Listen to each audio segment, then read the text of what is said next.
జీవితంలో ఒక్కసారైనా దర్శించాలనుకునే అద్భుత యాత్ర కైలాస మానస సరోవర యాత్ర. పూర్తి వివరాల కోసం సంప్రదించండి Shri Gayatri tours and travels. Hi viewers, welcome to our channel. ప్రస్తుతం మనతో పాటు దాము బాలాజీ గారు సీనియర్ జర్నలిస్ట్ ఉన్నారు. వారితో ఒకసారి మాట్లాడదాం. సార్ నమస్కారం సార్. నమస్తే.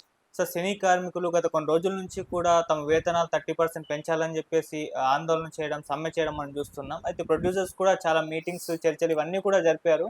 కాకపోతే ఇప్పుడు సినీ కార్మికులకు షాక్ ఇచ్చినట్టే చెప్పుకోవాలి సార్. 30% మేము పెంచేది లేదు, కాకపోతే విడతల వారీగా కొంత పెంచుతామన్నట్టుగా వాళ్ళైతే మాట్లాడుతున్నారు. అయితే దీనికి కార్మికులు మాత్రం యాక్సెప్ట్ చేయట్లేదు. మేము సమ్మె చేస్తాం, ఇంకా ఆందోళన ఈ రోజు నుంచి ఉధృతం చేస్తామంటూ కూడా వాళ్ళు ప్రకటన అయితే రిలీజ్ చేస్తారు. మరి ఏం జరుగుతుంది ఇటు ప్రొడ్యూసర్స్ కి, సినీ కార్మికులకి?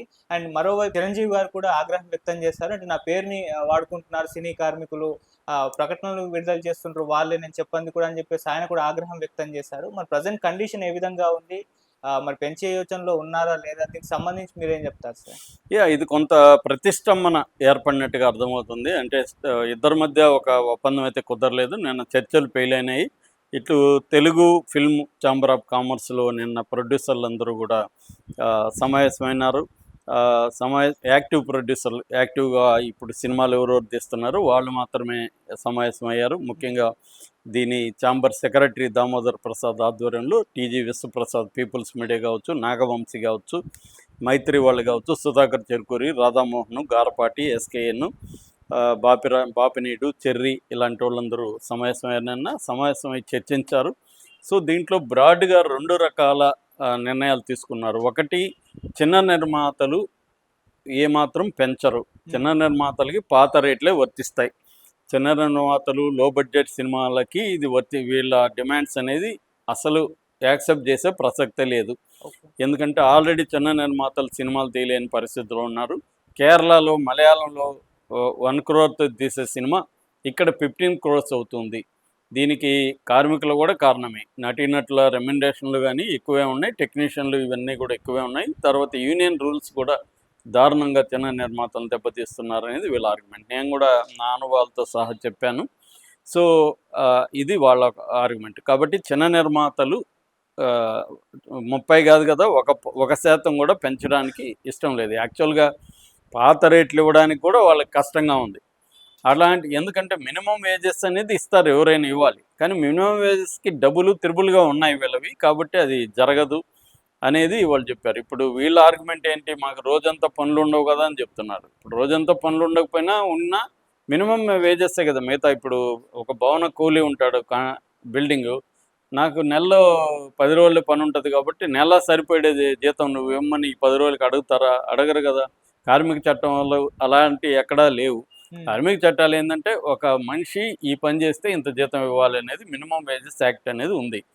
అంతేకాకుండా నేను 10 రోజులు ఖాళీగా ఉంటాను కాబట్టి, నేను నీ దగ్గర 10 రోజుల్లో పని చేస్తాను కాబట్టి నాకు 20 రోజులు, 30 రోజులు కూలీ నువ్వు 10 రోజులకి ఇవ్వని డిమాండ్ చేసే హక్కు ఎవరికి లేదనేది వాళ్ళు చెప్తున్నారు.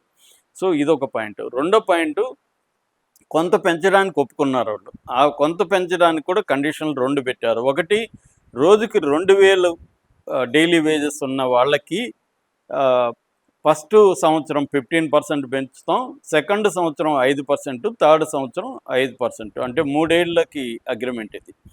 సో ఫస్ట్ ఏమో 15% ఈ ఇయర్ పెంచుతాం, ఇది 2000 ఉన్న వాళ్ళకి అనేది ఒకటి. నెక్స్ట్ వచ్చి 1000 రూపాయలు ఉన్న వాళ్ళకి, పర్ డే 1000 రూపాయలు కొంతమంది ఉంది, 1000 రూపాయల రేంజ్లో ఉన్న వాళ్ళకి ఫస్ట్ ఇయర్ 20% పెంచుతాం, సెకండ్ ఇయర్ పెంచాం అసలు 0, థర్డ్ ఇయర్ 5% పెంచుతాం. అంటే ఓవరాల్గా 25% వీళ్ళకి పెంచుతాం 3 ఏళ్ళకి. వాళ్ళకేమో ఫస్ట్ చెప్పిన వాళ్ళకేమో వాళ్ళకి కూడా 25%, 15, 5, 5 25%, వీళ్ళకి 20, 0, 5 25%. అంటే ఓవరాల్ లెక్క 2 ఒకటే. వీళ్ళు ఏదో చెప్పారు కానీ మ్యాజిక్ చేశారు. కానీ మొత్తంగా ఏంటంటే కార్మికులకి మేము 3 ఏళ్ళకి 30% పెంచము, 25% పెంచుతాము, అది కూడా విడతల వారిగా. మనోళ్ళు రాజకీయ నాయకులు హామీలు ఇస్తారు కదా, 4000 అని జగన్ చెప్పి 3000 అని చెప్పి ఎవ్రీ ఇయర్ 250 పెంచుకుంటూ వచ్చినట్టుగా స్కీమ్ ఇది. సో వాళ్ళు ఏంటంటే ఇప్పటికిప్పుడు 30% పెంచండి, 3 ఏళ్ళ అగ్రిమెంట్ అయిపోయింది అని వాళ్ళు గట్టిగా కూర్చున్నారు. సో వీళ్ళు చెప్పింది వర్తించదు. రెండోది ఇంకొక క్లాజ్ కూడా ఉంది. ఇదేంటంటే మొత్తం 13 సంఘాలు ఉన్నాయని చెప్తున్నారు ఫెడరేషన్ వాళ్ళు. 13 సంఘాల్లో 10 వాటికి మాత్రమే వీళ్ళు ఇస్తామంటున్నారు. 3 సంఘాలకి వీళ్ళు ఇవ్వను అంటున్నారు. ఆ 3 సంఘాలు ఏదంటే డాన్సర్స్, ఫైటర్స్, టెక్నీషియన్స్. ఈ మూడిటికి కూడా ఇవ్వాలి, అది కూడా 30% ఇవ్వాలని వీళ్ళ డిమాండ్. ఫెడరేషన్ అధ్యక్షుడు వల్లభనేని అనిల్ కుమార్ నిన్న మాట్లాడాడు మీడియాతో. ఆయన మేము ఒప్పుకోము, ఇది దుర్మార్గమైన వ్యవహారం, ఇది మా హక్కు, కార్మికుల హక్కు, వేతనాలు పెరగాలి. కాబట్టి మేము ఈ రోజు మార్నింగ్ నుంచి అన్నపూర్ణ 7 acres దగ్గర మేము ధర్నా చేస్తాం, మేము ఆందోళన కంటిన్యూ చేస్తామని వాళ్ళు అంటున్నారు. దీంట్లో ఇప్పుడు చిరంజీవి నిన్న చాలా ఆగ్రహంగాను బాధగాను ఒక స్టేట్మెంట్ ఇచ్చాడు. అదేంటంటే ఈ కార్మిక యూనియన్ ఫెడరేషన్లో ఒక యూనియన్ వాళ్ళు మీడియాతో మాట్లాడుతూ, మేము చిరంజీవిని కలిసాము, ఆయన మాకు హామీ ఇచ్చాడు పెంచుతానని, ఆయన సినిమాకి పెంచే మాకు పని చేయించుకుంటానన్నాడు అని వాళ్ళు బయట ప్రకటించారు. దాంతో చిరంజీవి నిన్న ప్రకటించాడు, నేను అలాంటిది ఇవ్వలేదు, నేను అలాగా పెంచను, నాకు ఫైనల్ బాడీ ఫిల్మ్ ఛాంబరు, ఎఫ్డీసీనే ఫైనల్ బాడీ, వాళ్ళు ఏం డిసైడ్ చేస్తే దాన్ని నేను కూడా కట్టుబడి ఉంటాను. ఎందుకంటే అందరూ ఉన్న ఛాంబర్, అది ఛాంబరే ఫైనల్గా చేయాలి తప్ప నేను సొంతంగా నిర్ణయాలు తీసుకోను, అది తప్పది, అలాగా మిస్గైడ్ చేయడం కరెక్ట్ కాదని ఆయన కోపంగా మాట్లాడాడు. అంటే ప్రొడ్యూసర్లు కొంతమంది చిరంజీవిని కలిశారు కాబట్టి వీళ్ళు కూడా వెళ్ళి కలిశారేమో. ఎందుకంటే ప్రొడ్యూసర్లతో చిరంజీవి ఏం చెప్పాడు, నేను వాళ్ళని కూడా కలుస్తాను, మాట్లాడతాను అన్నాడు. ఇక్కడ ఏంటంటే ఇక్కడ చిరంజీవి యాక్టివ్ రోల్ తీసుకోవడానికి రెడీగా లేనట్టుగా మనకు కనబడుతుంది. ఎందుకంటే ఇది మనం తీసుకుంటే ఇటైనా అటైనా ఇద్దరు ఎవరో ఒకరు తిడతారు. ఇక్కడ పంచాయతీలో ఉండే తలనొప్పి అదే. పెద్ద మనిషిని ఒక్కోసారి ఇద్దరు తిడతారు, ఒక్కోసారి ఒకరే కూడా తిట్టే అవకాశం ఉంది. ఎందుకంటే ఇద్దరికి ఈక్వల్ న్యాయం చేయలేరు, ఎవరికో ఒకరికో కొంత నష్టం జరుగుతుంది.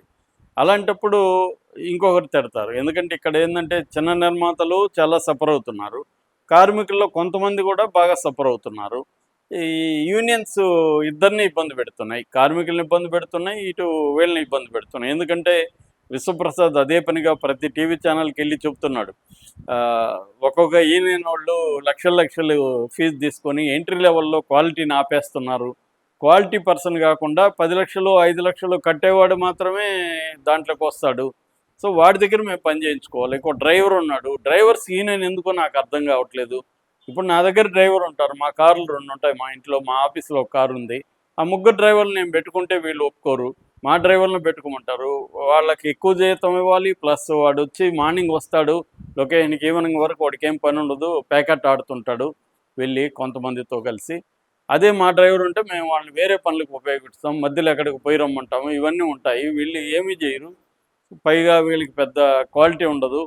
సో ఇలాంటి వాళ్ళని నేను ఎందుకు పెట్టుకొని అంతంత జీతాలు ఇవ్వాలా? అట్లాగే లైట్ మ్యాన్ ఉన్నారు, వాళ్ళకి స్కిల్ అప్గ్రేడ్ అనేది లేదు, ఏదో పాత లైట్ల వ్యవహారం తప్ప వాళ్ళకి ఏమీ తెలియదు. దానివల్ల మేము ఏం చేయాల్సి వస్తుంది, బాంబే నుంచి యూనిట్ తెప్పించుకుంటాము, వాళ్ళకి మాకు డబ్బులు త్రిబుల్ అవుతుంది. సో మామూలుగా 25 నుంచి 30 లక్షలు అయ్యేది 10 నుంచి 11 కోట్ల బడ్జెట్ ఎక్కువ అవుతుంది నాకు అనేది ఆయన లెక్కలతో సహా క్లియర్గా చెప్తున్నాడు. అది నేనైతే వాస్తవాన్ని నమ్ముతున్నాను. ఎందుకంటే నేను ప్రత్యక్షంగా 2 సినిమాలకి నేను ప్రొడక్షన్ కూడా చూసుకున్నాను కాబట్టి నాకు ఐడియా ఉంది. అట్లాగే నా ఫ్రెండ్స్ చాలామంది చిన్న సినిమాలు తీస్తారు, వాళ్ళతో కూడా నేను చూశాను, వాళ్ళ దగ్గరగా వాళ్ళ సాధక బాధకాలు. యూనియన్లు మాత్రం చాలా ఇబ్బందులు పెడతారు, అదైతే డౌట్ లేదు. దానివల్ల ఏంటంటే కార్మికులు కూడా సఫర్ అవుతారు. ఇప్పుడు క్వాలిటీ ఒకటి సఫర్ అవుతుంది. ఇప్పుడు మనం ఎవరినో తీసుకోవాలి, వాడికి పని రాదు, పని రానప్పుడు వాడిని తీసుకొని మనం ఇంకొకటి క్వాలిటీ ఉండేవాడిని కూడా పెట్టుకోవాల్సి వస్తుంది. ఎందుకంటే లేకపోతే వీడు అబ్జెక్ట్ చేస్తాడు, మా యూనియన్ నుంచి నువ్వు ఇంతమందిని పెట్టుకుంటాడు. ఒక్కోసారి వాళ్ళని పెట్టుకొని గమ్ముని వాళ్ళకి పని ఇవ్వకుండా గమ్మున ఉండాలి మనం, ఎందుకంటే యూనియన్ రూల్ కాబట్టి. అట్లా నేనే చేశాను ఫైట్ విషయంలో, పెట్టుకొని గమ్మును పెట్టుకున్నా. బెంగళూరులో కన్నడ వాళ్ళని కంపల్సరీ పెట్టుకోవాలంటారు రూల్. ఇక్కడ కూడా ఒకటి ఫైట్ మాస్టర్ ఇంకొకరు వస్తే వాళ్ళకి ఇంత అసిస్టెంట్లు అంటారు. ఫస్ట్ అవన్నీ మనకి చెప్పరు, మెల్లమెల్లగా రంగంలోకి దిగుతారు, లేకపోతే వాళ్ళు హర్ట్ అవుతారు. ఇదంతా దీంట్లో చూపిస్తారు. ఇదేంటంటే సినిమా అనేది ఎట్లా అంటే ఒకసారి ఎంటర్ అయిపోయి స్టార్ట్ అయిపోయినాక నువ్వు వెనక్కి రాలేవు, ఆ ప్రెజర్కి నువ్వు సరెండర్ అవ్వాలి. ఎందుకంటే ఆ రోజు కాల్ షీట్ లోపల నువ్వు అక్కడ ముగించాలి. వాడు ఏదో ఫిట్టింగ్ పెడతాడు, నాకు సరిగా లేదు సన్ అంటాడు కెమెరామెన్, లేట్ చేస్తాడు. రెండో రోజు కంటే మినిమం ఒక చిన్న సినిమాకి కూడా ఒక పర్ డేకి 60,000 నుంచి 1,00,000 రూపాయలు ఖర్చు మినిమం ఒక రోజుకి. ఒక రోజు లొకేషన్ అంటే ఇంకొక 1 lakh పడుతుంది. పైగా కాంబినేషన్లు కుదరవు. ఆర్టిస్ట్ ఇంకా నాకు 2 నెలలు డేట్ లేదంటాడు. ఈ 2 నెలలు ఆగాలి. వడ్డీలు నానా బాధలు ఉంటాయి. చెప్పుకోలేనన్ని రకాల బాధలు ఉంటాయి. అన్ని బాధలు పెడుతుంటారు వీళ్ళు. సో ఇవన్నీ పెట్టుకొని కూడా మేము వీళ్ళు చెప్పినట్టుగా ఎందుకు వినాలి? బయట ఎక్కడా లేనిది కార్మిక చట్టాల్లో లేబర్ యాక్ట్లలో లేని దాన్ని వీళ్ళు మాకెందుకు ఇంపోజ్ చేస్తున్నారని వీళ్ళు రైట్ క్వశ్చన్స్ అయితే అడుగుతున్నారు. ఓకే. వీళ్ళు అది ఒప్పుకోవట్లేదు. ఒక రకమైన బ్లాక్ మెయిల్ లాగా ఉంది. ఎప్పుడూ లేనంతగా స్ట్రిక్ట్గా అయితే ఉన్నారు. మరి ఏం జరుగుతుందని చూడాలి. Okay sir. Thank you so much.